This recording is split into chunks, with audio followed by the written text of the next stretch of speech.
Hi, I'm Harvey, host of Franchising Brand Stories.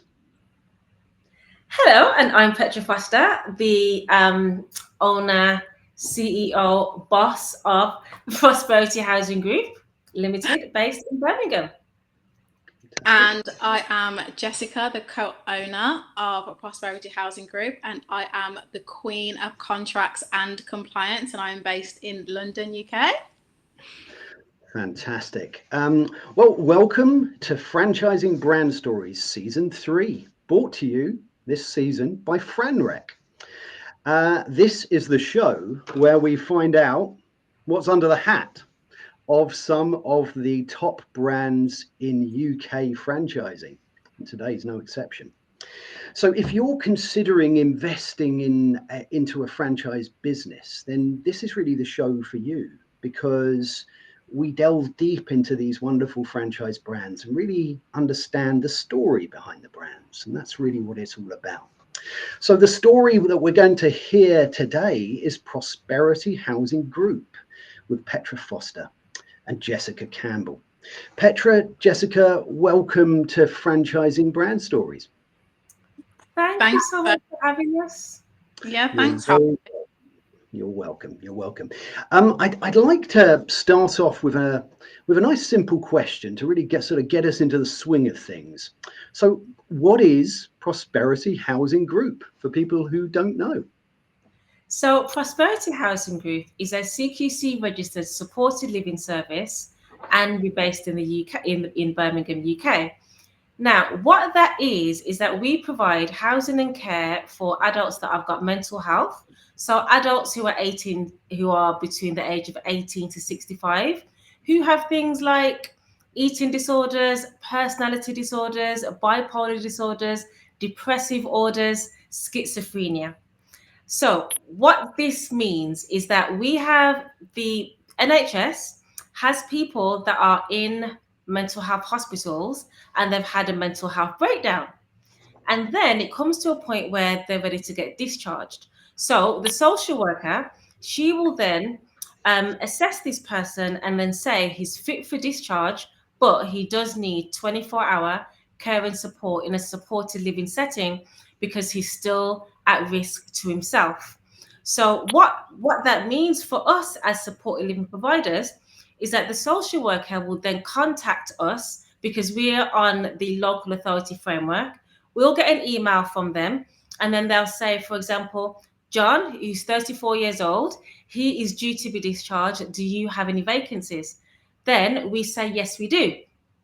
And then the registered manager will go out to assess the person based on his needs. So, because the person needs care and support, we're able to help him with budgeting, with medication management, with accessing the community, with going to drug rehabilitation services, washing, ironing, just general things that we take for granted in terms of living their every single day life, because they need um, to access the community, but kind of get back into the swing of everyday normal life.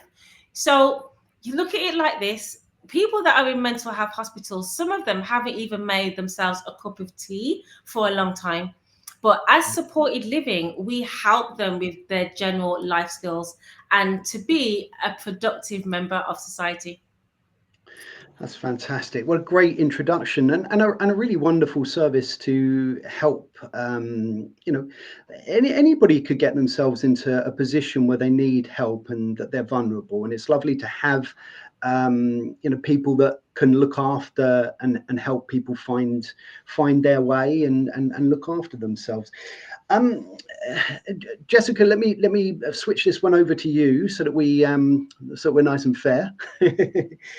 As a newly accredited member of the British Franchise Association, explain where you're at now as a business. I know you are new, which is fantastic. It's brilliant to have new franchise businesses, but where are you at? Have you got any franchisees? Have you built your business to a point where you're ready to take on some exciting new franchisees? What point are you at? Well, Harvey, We are a new-ish franchise, so we were established in January of this year. However, myself and Petra, we've been in the industry for a number of years. So I have a mental health background. I studied psychology at university. I worked in a private mental health hospital as a support worker and also as an assistant psychologist. Petra's also worked in mental health settings, and then we started our own supported living service. Then following that, we became a consultant. So we've been doing this for a number of years. Now, when we first started our franchise, we were told, you know, you should aim for maybe 1 or 2 franchises a year, you know, build slowly. Now, since January, we now have 13 franchisees around the UK. Now, that is, yeah. And the reason why we have been successful is because when we started, myself and Petra, there wasn't much information. There wasn't any information when it came to, you know, starting a supported living service. We had to start from scratch, and we've had to learn absolutely everything as we've gone along. And now you'll find that the little information that is available is very, you know, a bit all over the place. A lot of it is untrue. A lot of it is very unsafe. And our franchisees, the people that we work with, they know that we've done exactly what we say we're going to do. Hence why we've been accredited by the British Franchise Association in the first place, and they trust us. So where we're at the moment, like I said, we have 13 franchisees, and we're still, you know, building and nurturing our own services as well in the meantime. That's fantastic. I just want to add to that as well. And to have 13 franchisees just since January, and now it's September, it's an absolute blessing, and it's just amazing because this, like Jessica and I, we are just so passionate about people that have got mental health. That's why we started the service in the beginning. We're called Prosperity Housing Group, and our tagline is prospering lives for the good of the community. Jessica and I, we just really believe that everyone has a purpose. Doesn't matter what your disability is, what your age is, what your mental health is. We all have a purpose. And to be able to just have Prosperity Housing Group, just to start this business was just like an idea between the two of us, and like we're so passionate about it. And then we've just been able to have our services in the house and have our staff. It's so exciting. And just like what Jessica was saying, we've been mentoring since 2020, and then over the years we've seen our mentees have success after success. One of our mentees, she made £250,000 in her first year. Okay, in just 1 year, she had 2 properties filled with service users. So we've got a proven concept, a proven brand concept. We proved it with ourselves first, then we had mentees, and now we have our franchisees who is going to take it to a whole nother complete level. And we're just excited. Absolutely wonderful. And we're going to get really into this story and how this all came about. Before we do that, I'm going to recognize a few people that have joined us live today. And in case you have just joined us, this is Franchising Brand Stories Season 3, brought to you by FranRec. And today we're hearing the story behind Prosperity Housing Group. Now, this is the main part of the show, and this is really where we encourage you to ask any questions of our lovely guests to find out more about this opportunity. So if you're here live, please pop in a question, and we may put it up on the screen like the one that's up there at the moment. But before we get into this, let's just quickly recognize everybody who's with us here today, because this is a show all about you. We've got Simon Wise, great to have you here. We've got Nick Plevin, fantastic to have you here. We have Johnny Joseph from LA. Oh my goodness, he's experienced an earthquake half an hour ago. Well, I hope you're okay, Johnny, and great to have you here. we have Julie Waits, and Julie is a fantastic franchising expert and supporter, and I know a supporter of social franchising and franchising that really helps do some good. So it's going to be a fantastic conversation. Johnny has put shaken, not stirred. Well, as a Bond fan, I like that. So anyway, it's great to have everyone here live today. Let's get into some questions. Are you ready, ladies? You're ready? You're ready, absolutely. Fantastic. Well, look, let's take one from Julie. And Julie has put, what has been the hardest challenge for you so far, Jessica and Petra? Either of you can take this one, and I'm sure there are, growing any businesses, there has been many challenges. I love this question. And I love this question because the way that I see the world is not always the same as the way other people see the world. I look at challenges to be overcome. I am not fazed by challenges. I'm not fazed of mountains or obstacles. I'm just not fazed. This is a business, and every single business, we are going to have hurdles. We are going to have things that we have to get over. What we do, we get over them. So for me, it's not about what challenges. It's about we actually see what's ahead of us, and we just go through it no matter what. And that's kind of how I live my life personally, and that's also how I see business. I think that Jessica and I, we didn't start this business thinking about challenges.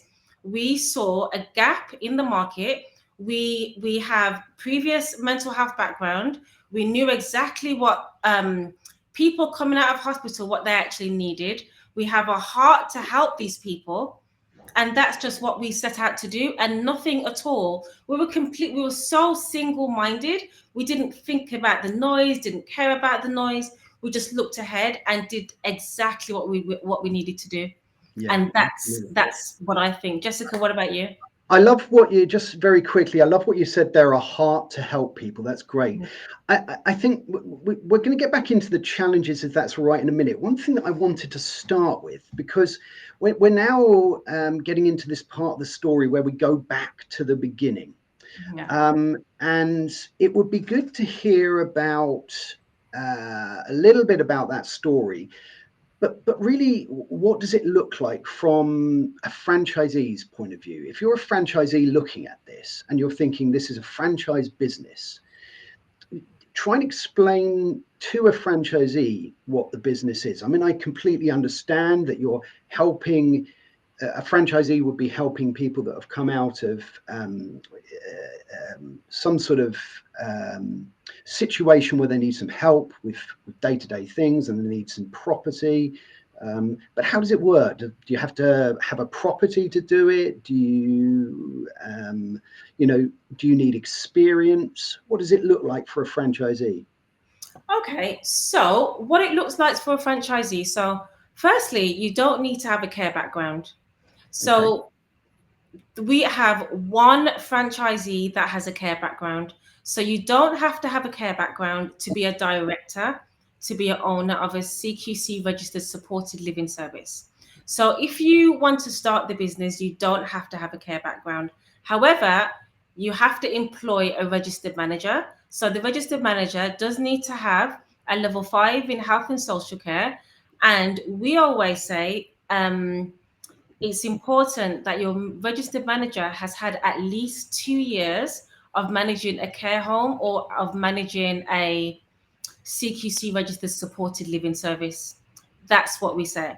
So that's basically what you need. So you've got two aspects of it. You've got a nominated individual who is the director owner, who doesn't need to have qualifications, but does need to have a good character. So there is something called a good character test that the nominated individual has to go to. And then we have the registered manager who then needs the qualifications. So in terms of what else that we do, this is what it looks like for our franchisees. So Once you decide to become a franchisee of Prosperity Housing Group, this is what it looks like. Once the franchise contracts are all signed. So Prosperity Housing Group has a good CQC rating. We have numerous contracts with the local authority, all written by Miss Jessica. Okay. Now, Compliance queen, yeah? Pardon? Compliance queen, you said, yeah? Compliance, yes. So when you sign the contract, this is what happens. So we give you our franchise manuals, our pre-opening manual, our franchise manual, and our operations manual. So we teach you step by step how to manage the business, and also how to manage the care, and also how to manage your staff. Okay, so as soon as you become a franchisee, we have a strategy session.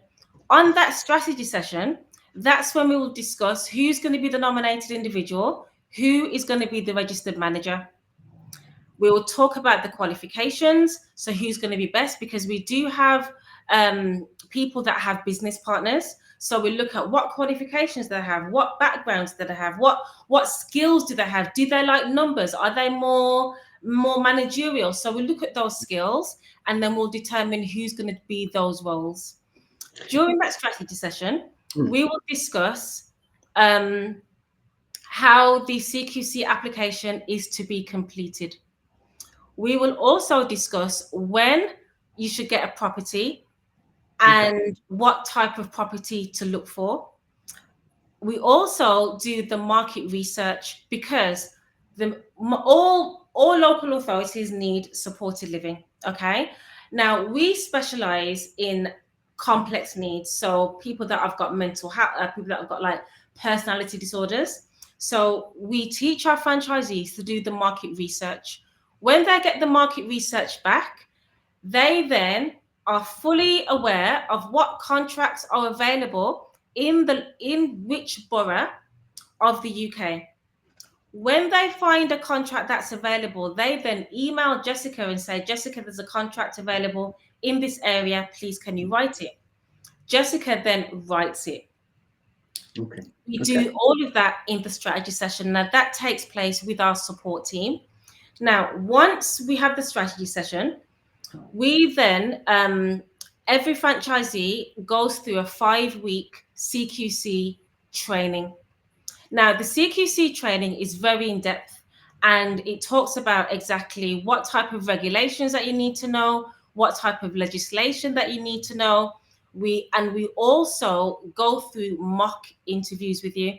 So Jessica will do the mock interviews with you.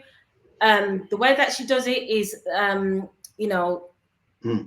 it's on Zoom, and we go through the interview. So the questions that you're likely to be asked on the interview, she'll go through them with you. And then Jessica will actually critique and let you know exactly what you need to revise on. No, that's fantastic. So putting it in a simple term, and correct me if I'm wrong here, please do. If you are looking to get into this business, you're going to have a bricks and mortar care home facility that specializes in looking after the people that you've described there. So it is a bricks and mortar. You do need some accommodation, and as part of that, you're going to help people. Or can this be done visiting people in their own homes, as an example? And perhaps that can go to Jessica. So we don't recommend.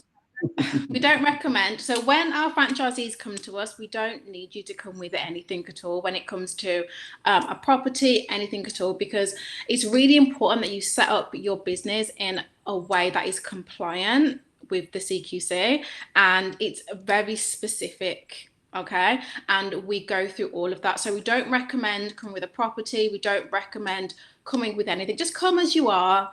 And me and Petra will just go through everything with you, and we will do the rest. So to answer your question, no, you don't need a property. We support you with getting everything that you need set up and up and running and ready to go. Great, fantastic.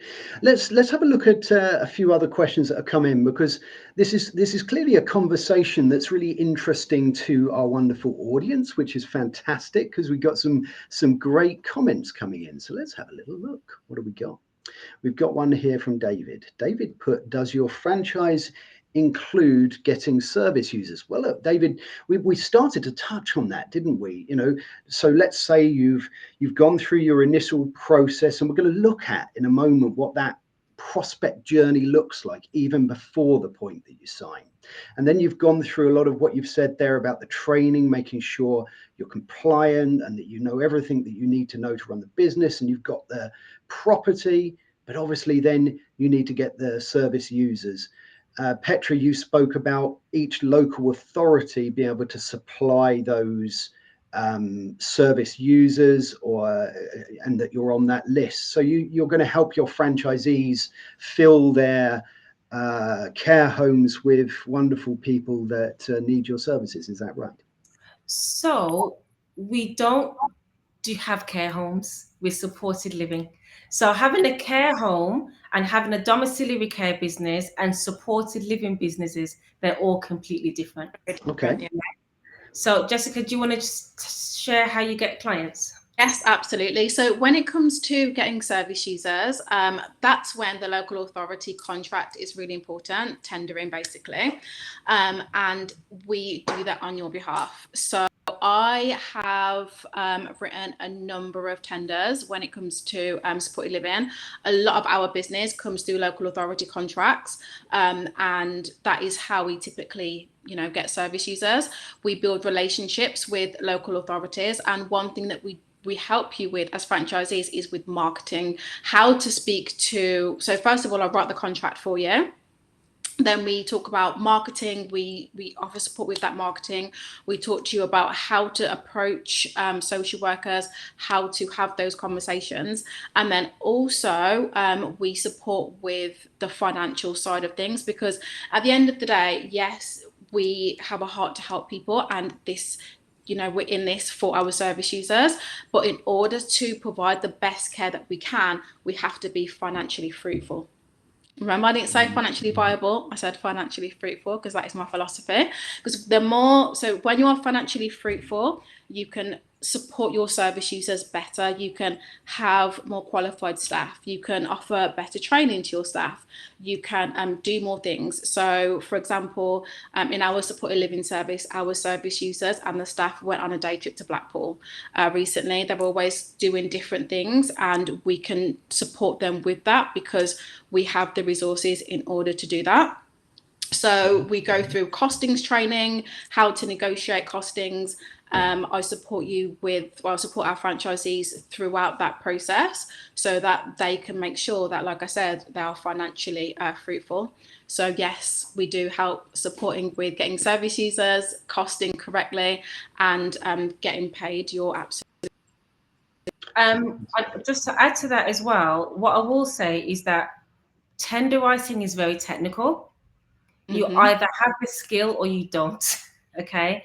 So Jessica does have a tender writing team. And as soon as you win the tender, you get referrals. I have to emphasize that really, because you get referrals as soon as you get the tender. Now we have had So just to clarify, sorry, I just want to clarify for people listening, when you say to win that tender, this is the tender with the local authority to then for the service users to be able to use your facility. Is that right? Absolutely. Yes, that's what we're talking about.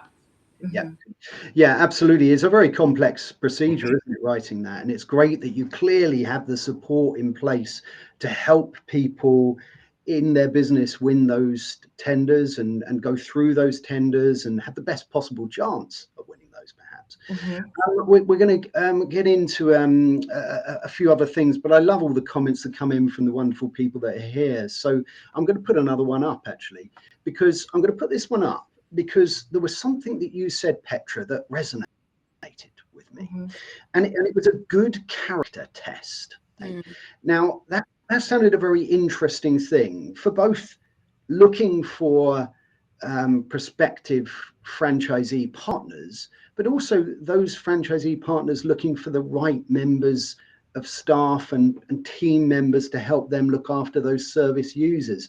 So what support do you offer your franchisees to make sure they recruit the right people? So as I mentioned before, you don't need to have a care background. So only one has a care background. So what we do is we have already written a job description for the registered manager. You will then put that online, and then you will then filter them out, and then you email it to our support team, and us and our support team will interview registered managers with you, so you understand exactly what to look for, what questions to ask, and basically the most important thing is to get the right registered manager that's got the right heart, and that has also got the experience, because obviously you don't have a care background. So we do help with the recruitment process. Also, when you do recruit the registered manager, we then we recommend a human resources company for you to use, so that the HR company, they do the application forms, they do the health checks, the fit for purpose checks, and also make sure that their DBSs are done as well. So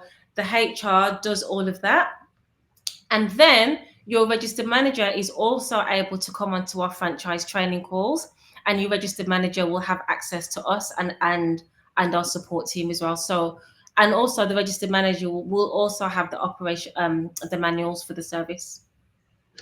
Fantastic. Yeah, I mean, you mentioned again there about having the right heart. Second time you've mentioned that, which I think is lovely, really, because I think that's really what it's about. You know, and you both smile when I mention that, and it's clear to me that that's what it's about. You know, elaborate a little bit further on what is having the right heart and a heart to help people, because I love that. I'm going to give you an example of a consultation that I had last week. This guy came online and he said, I want to have passive income. I see that you're living in Dubai and I want that life. I live in Dubai now. I was living in Birmingham. I now live in Dubai.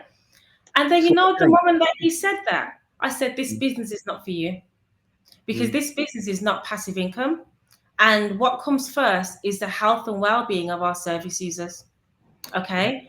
Our service users, they have had traumatic backgrounds, no family, no one to care for them. So when you come on the consultation and you say you want to make passive income, that is a red flag to me. When I think of one of our service users that was living in squalor for a year, didn't bathe, was eating pot noodles, and then she comes into one of our house now. She's got mild learning disabilities and mental health. She's coming into our house that she showers daily, and she goes to the hair salon and gets her nails done every fortnight. She's got a great life. She even bought a slow cooker recently. So she cooks food for herself, and the staff are helping her to do that. This is what this business is about. It's about the people. That's what I mean by heart-centered. So you have that has to be your first thought. And also, there's one question: how do we assess whether someone has the right heart? When we support you to interview your registered manager and teach you and train you on how to, recruit for staff, when we're on those calls, we can hear it. When somebody is passionate about what it is that they do and passionate about supporting people, you can hear it and you can feel it, whether it's in person, whether it's over Zoom. They have examples, that it's something you can't hide it or you can't fake it. And we can see, right, we've been in this business now for over 10, 15 years in the mental health industry. We know what somebody who, can support people who have got complex mental health needs. When it comes to the buzzwords that they say and how they can demonstrate, so things like person-centered care. If I ask you on an interview, what do you understand about person-centered care? If you do not have a person-centered heart, if you do not have, a heart for this business, then that's going to come through in your answer. And then when it comes to introductions, when it comes to training, when it comes to leadership, all of those things, we can hear it in your responses. So it's a feeling, and it comes down to experience that we have together. Mm-hmm. Do you think those feelings, because I completely get that, I really do, you get a feel for someone, and you know, that's sometimes that's hard to sort of put into quantifiable terms, but do you think as your business grows, you will be able to get that feeling into something that is more quantifiable in terms of values and character traits and those sorts of things? Yes, because we actually do value-based interviews. Okay. Yeah. Fantastic.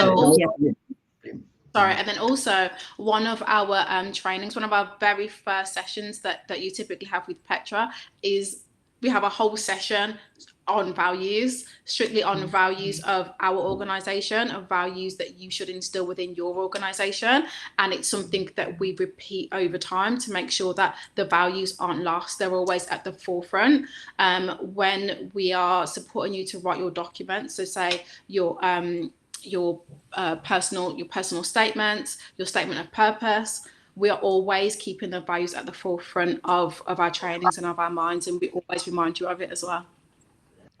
Fantastic. It's so, and this is one of this also is one of the reasons why we do our own franchise recruiting.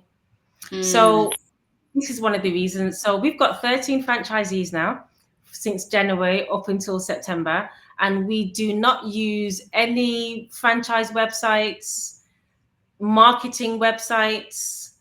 We don't do any of that, okay? Because we want to make sure, and I do actually the consultations for franchises. And so ultimately it's yours, but ultimately it's my decision if you join Prosperity Housing Group franchise. No, fantastic. Yeah.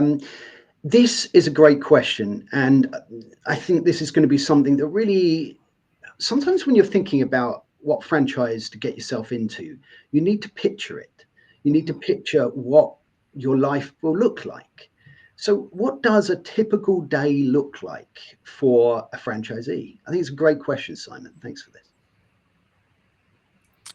Either of you can or both of you.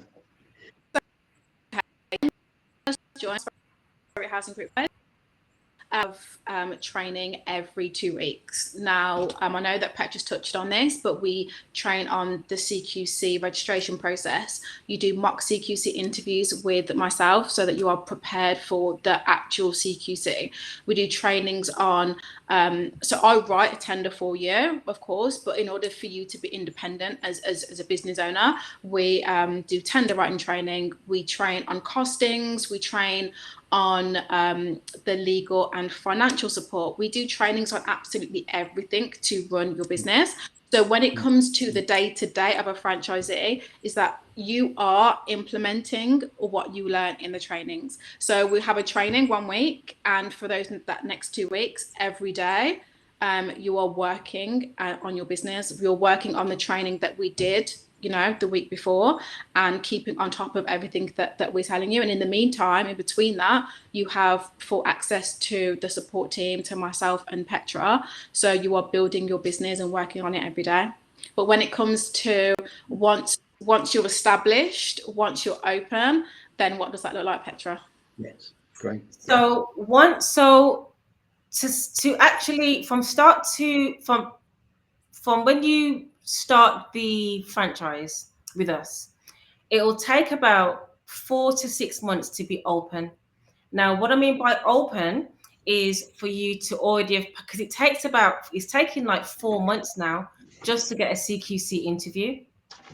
So once you've passed the CQC interview, and once you've got that tender, this is what your life looks like. Okay, this is what it looks like. So you'll be like, oh my God, now, Petra, I've got a referral. Okay, so your registered manager will then respond to the referral. When they respond to the referral, the registered manager goes to the hospital or wherever the person with the mental health is living and do the assessment. Okay. We have an assessment tool that we give to that we give to you, and then you will then go out to assess this person. What day does he need medication? What medications is he on? What are his triggers? What is his mental health diagnosis? What incidents has he had in the last 6 months? And there's more questions.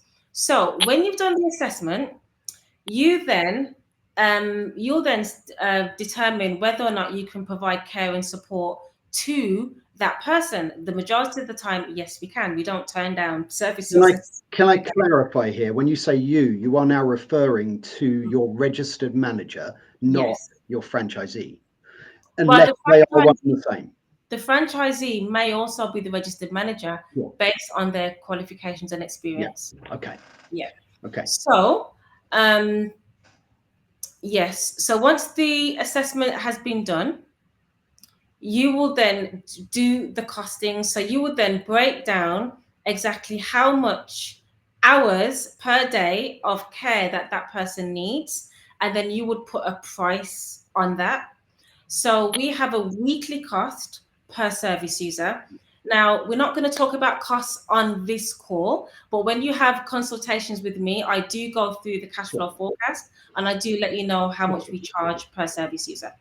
Okay, so you then send that costings to the social worker. The social worker then agrees the costings, and then you will have a discharge meeting with the social worker. Okay. When that means that you'll agree a date for the person to move in. When the person moves in, the registered manager does the risk assessment and the care plan for this service user. So there is a system online that we use for this. All the staff will have access to this system, and they'll be able to know exactly what time he takes his medication, what day does he have his depot injection, what day does he want to go to ASDA, all of that. Okay. Then the support staff then will then do key working sessions with him or her. And the key working sessions look like, how are you feeling today? Where would you like to go today? What goals do you have for this week? That's what it looks like for that person. And then they take care of the person. So fantastic. No, I mean, that's a great picture of what it could look like. If you're either the registered manager and the franchisee, but if you're just the franchisee, that's your registered manager there. And I suppose then you're working on your business and making sure it's performing right. Would you encourage a franchise, or if they weren't the registered manager, to do regular visits and be engaged in that setting, or is it more remote, would you say? So that was the registered manager's role. So now what I'm going to talk about now is the franchisee's role, who is the nominated individual. So the nominated individual, they're the one that pays the bills. Okay, so they pay the bills for the property, so the gas, the electric, the council tax, organize the gardening, organize any repairs that need doing, any decoration that needs doing. The nominated individual also does the payroll, so make sure that the staff gets paid. The nominated individual communicates with the accountant on a regular basis, make sure national insurances and taxes are being paid. The nominated individual also do the invoicing.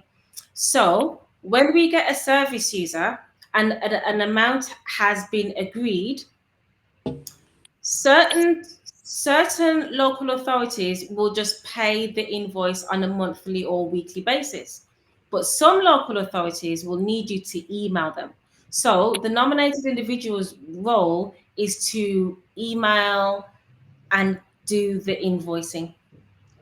Okay. So that's different roles. Oh, sorry.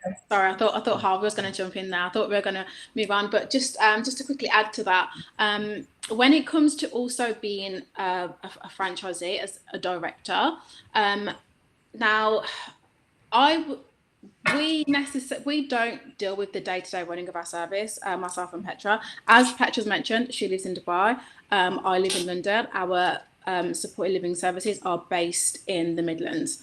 Okay, so we are not there on the day-to-day running of the business. Now, this is not a passive business, like Petra was saying. So Petra, will have conversations with our registered manager, and I will, deal with the finances of our business. But because we are not involved in the day-to-day running, we are able to spend that time strategizing. So we talk about how we're going to reinvest into the service. We talk about how we're going to continue building and working and elevating our service, and we support our franchisees. So when it comes to being a franchisee, we believe in making sure that you have distance so that you can have a life, so that you can pour into yourselves. We do not believe in franchisees. We do not believe in directors working day to day within the service, and we support you with developing that mindset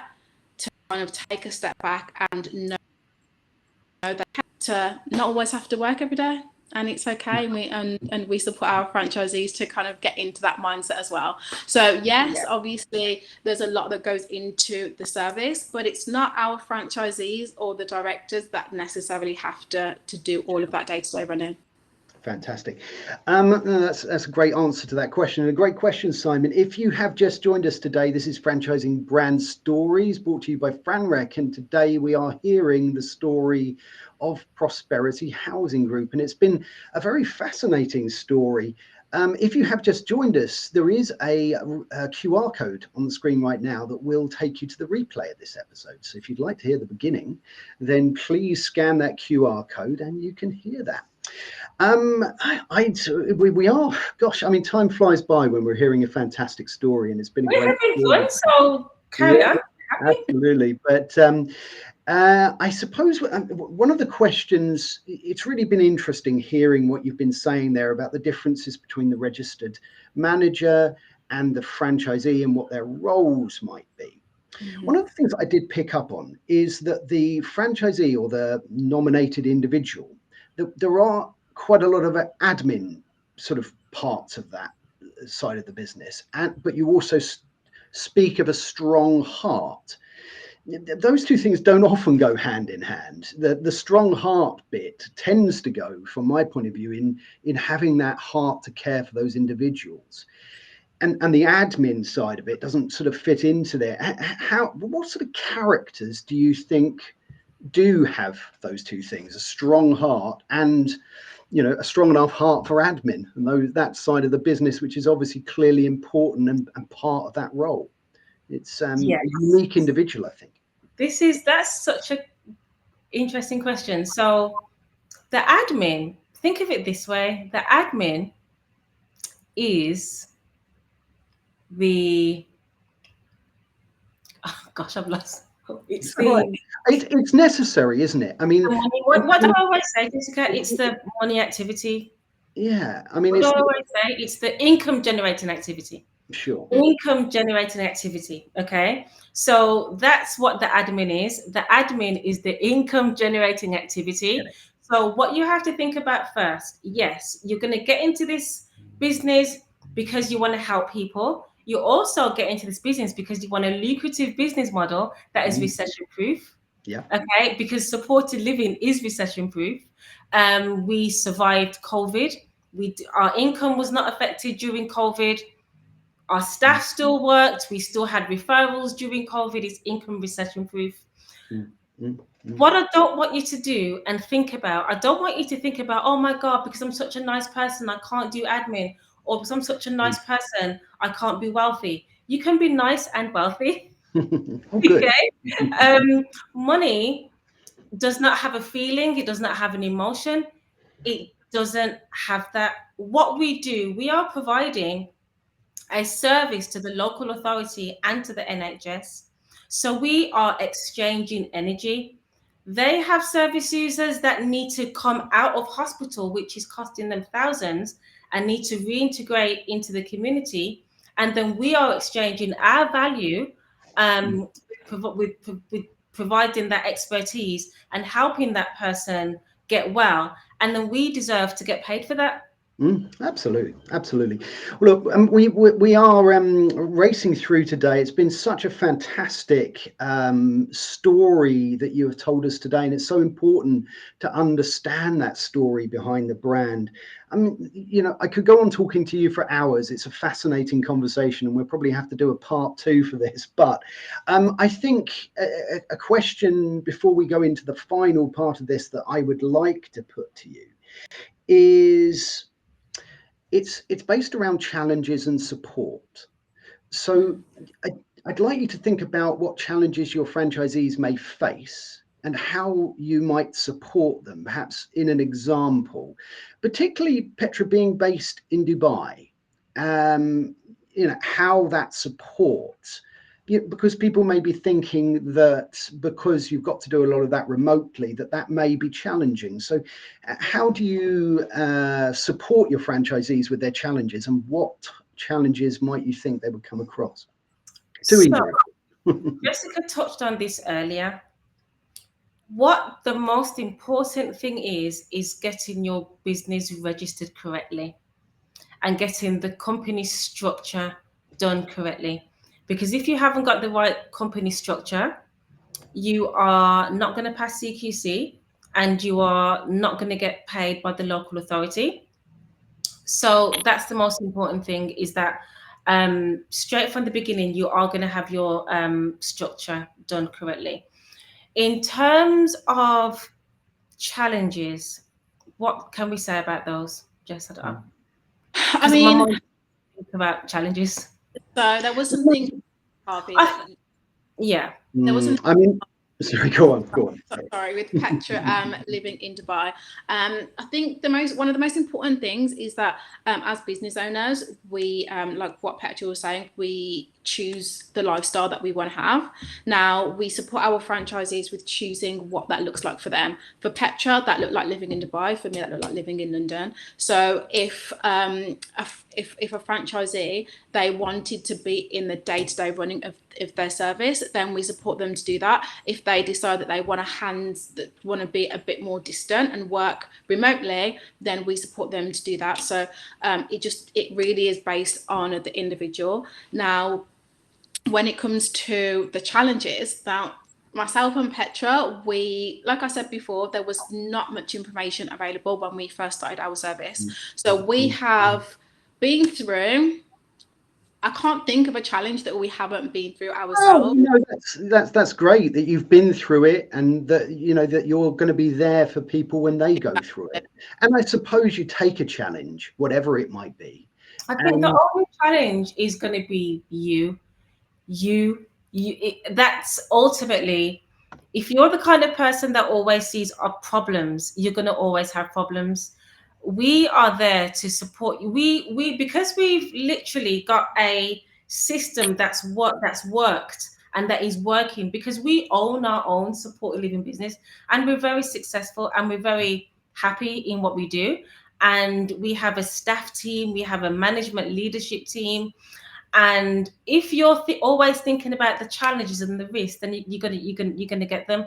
But because of the way that we structure the business, you're not gonna have that. Let me give you an example.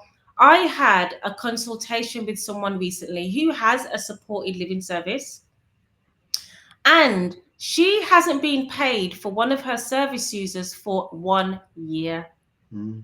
She was not paid, hasn't been paid, doesn't know how to get paid. Her emails aren't being opened. She doesn't know how to have conversations with the social workers, didn't understand how to do costings, nothing. Okay, so that's a challenge that people have when they're set up and they don't know what they're doing. Another issue is property investors that think that supported living is a property business. It's not, it's a care business. Okay. So you have a call recently, Jessica, with someone who was having challenges. What happened with that? Yes. So he actually got a consultant to support him with, he was also already open as a supported living service. He hired a consultant who gave him completely wrong advice. Again, he had a service user in his service. The costings hadn't been agreed. He wasn't getting paid for that person. Therefore, he wasn't able to pay his staff. The consultant was telling him to change the legal structure of his business, which would have gotten into a lot of trouble with the CQC. So the challenges arise when, number one, you don't know what you're doing, or you hire people who they don't know what they're doing, or don't have a successful supported. And because we do, we bypass a lot of those challenges. Also, if you go to my YouTube channel, which is Petra Foster, you will have a look at our previous clients that we've worked with. You'd have a look at the previous clients that we've worked with. People always ask, what if you don't get referrals? What if you don't get clients? You will get clients. Okay. Yeah. People always ask, how long would it take? Well, let me tell you. I interviewed one of my clients. Her name is Remy. She's on my YouTube channel. She got her first service user in February. In February 2024. In July 2024, she now has 4 service users, and now it has a second house.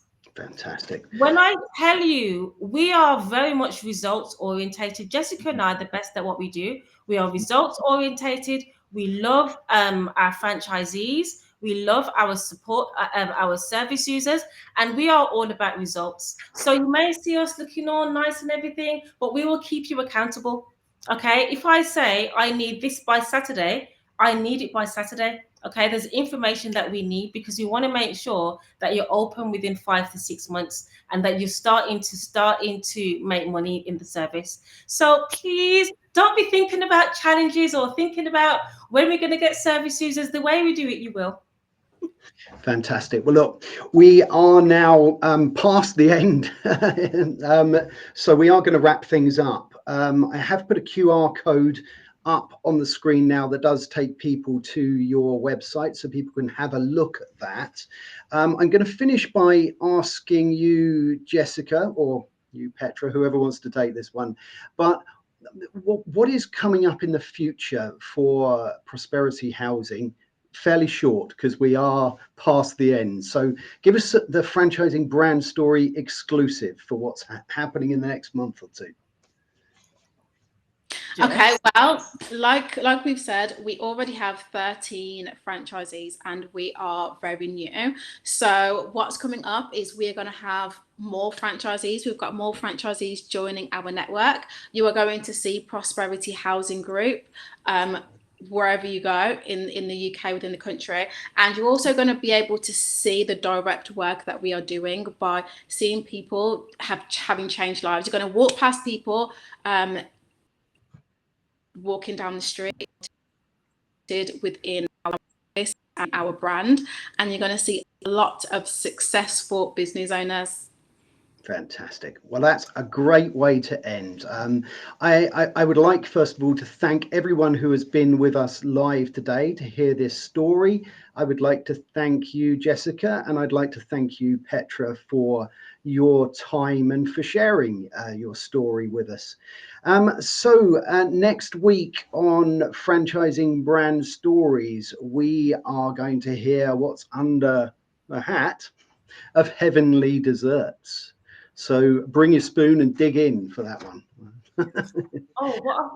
Also, you can also follow us on Instagram as well. So my Instagram is Petra Foster _ and okay. My Instagram. Okay. And for more information about what we do, all you need to do is download our free guide. So our free guide, just go to www.phgfranchise.co.uk. It talks about startup costs and also our franchise curriculum. Fantastic. Great stuff. So also join us next Tuesday, 17th of September for the Franchise Show. And we're going to be talking to the fantastic Michelle Leconte from SEO Samba. And we're going to be talking all about SEO work and local and national marketing and how that can work for our franchise businesses. So until next week, my friends, please have a fantastic week ahead And until next time, take good care. Bye.